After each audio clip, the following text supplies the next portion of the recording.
Aujourd'hui, on va plonger dans la culture japonaise avec notamment les fameux mangas. Et il s'est déroulé à Chapelle-l'Erlémont, un Manga Games.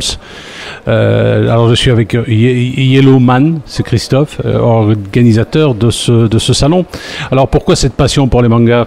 Oh, je suis tombé dedans quand j'étais tout petit, c'était la période Club Dorothée, même avant Récré à deux, et puis l'engrenage. Alors un manga, c'est quoi?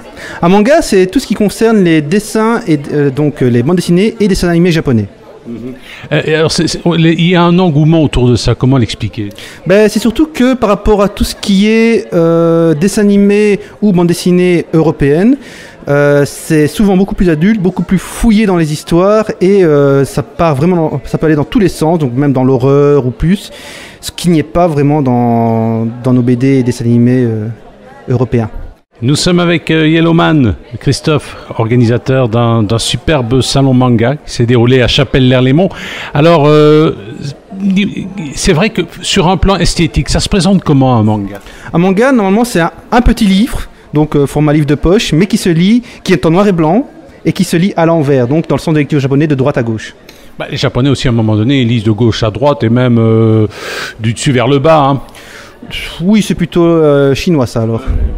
Alors, cela dit, la culture manga, c'est pas finalement que la littérature.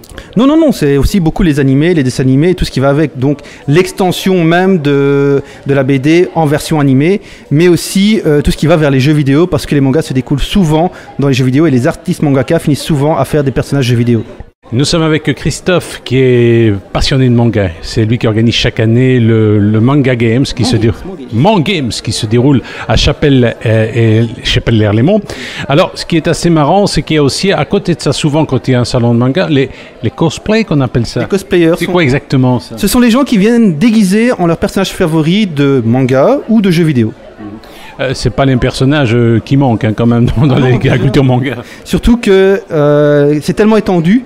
Donc on peut trouver n'importe quel type de personnage, pour n'importe quel type de personne, pour n'importe quel type de morphologie. Tout le monde y trouve son compte. Alors, pourquoi est-ce qu'il y a plus d'engouement pour les mangas que pour la BD européenne qui a toujours son succès?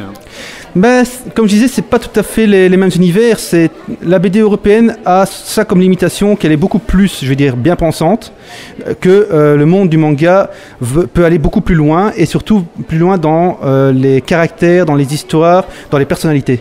Nous sommes avec Christophe Yellowstone, ça c'est le Yellowman il possède d'ailleurs un site internet, une page Facebook j'imagine. Oui, Yellowman's World. Yellowman's World. Alors, question que j'ai envie de vous poser, est-ce qu'il y a des auteurs belges de manga? Oui, par exemple nous avons Miki Akamatsu qui est ici le scénariste du manga Double Mi, qui est sur place, qui est en dédicace, et on a d'autres dessinateurs de manga et de fanzine qui sont sur place. Alors, ces auteurs, est-ce qu'ils marchent uniquement en Belgique ou même à l'étranger? En Belgique, en France, donc c'est vraiment des distributeurs plus locaux comme Kana ou Akana qui font ce genre de choses. Et ça marche en Belgique, en France, dans toute la région francophone. Est-ce que être fan de manga, ça coûte cher? Oh, ça peut, oui, ça peut. Rien que...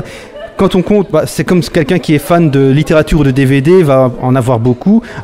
Quelqu'un qui prend un manga, c'est souvent étalé sur beaucoup de tomes. Par exemple, on prend des Nicky Larson qui sont étalés sur 37 volumes ou ce genre de choses. Donc oui, au bout d'un moment, ça peut revenir cher. Eh bien, nous étions avec Yellowman, Christophe, coordinateur du salon manga, Manga Games, qui se déroule à Chapelle-l'Erlémont.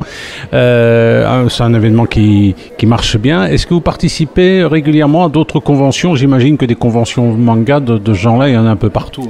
Il y en a un peu partout, mais pas tant que ça finalement. C'est surtout des grosses conventions. Et là, c'est difficile d'accéder parce que pour les exposants, c'est très cher, surtout pour les petits créateurs. C'est pour ça que nous, on fait des prix très raisonnables pour les petits créateurs. Mais nous ne participerons pas à d'autres salons en tant qu'exposants, mais on va se promener, bien sûr. Alors, qu'est-ce que vous avez comme costume, là? Ah là, moi, c'est une partie de mon costume de guerrier, donc fait maison, en cuir, avec les manchons, les pointes, et le casque, et l'épée.